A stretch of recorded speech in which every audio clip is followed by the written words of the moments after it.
ఏపీలో ఒక రాజ్యసభ స్థానం ఖాళీగా ఉండడంతో ఆ స్థానం నుంచి ఎవరు ఎంపిక అవుతారు అనే దానిపైనే స్పష్టత రావట్లేదు. ఇక 3 పార్టీల నుంచి ఎవరిని ఎంపిక చేస్తారు అనే దానిపై కూడా క్లారిటీ లేదు. ముఖ్యమంత్రి చంద్రబాబు నాయుడు మదిలో ఎవరున్నారు అనే దానిపై ఇటీవల కాలంలో చాలా వార్తలే వస్తున్నాయి. ముఖ్యంగా మాజీ ముఖ్యమంత్రి కిరణ్ కుమార్ రెడ్డి పేరును చంద్రబాబు నాయుడు పరిశీలిస్తున్నారని, దానికి జనసేన అధినేత ఉప ముఖ్యమంత్రి పవన్ కళ్యాణ్ కూడా సానుకూలంగానే ఉన్నారనే వార్తలు వచ్చాయి. అయితే ఇప్పుడు టీడీపీ నుంచే ఆ స్థానానికి ఎక్కువగా పోటీ ఉన్నట్టుగా ప్రచారం సాగుతోంది.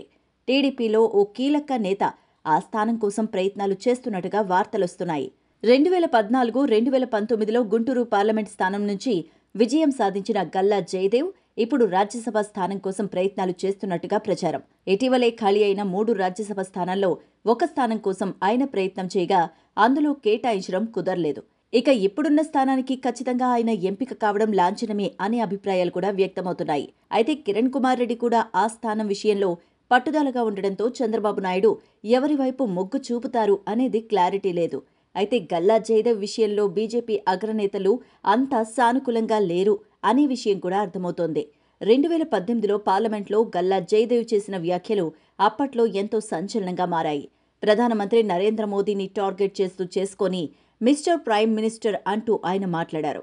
దీంతో ఆయనకు రాజ్యసభ స్థానాన్ని కేటాయించడాన్ని కొంతమంది నేతలు తప్పుపడుతున్నట్టుగా సమాచారం.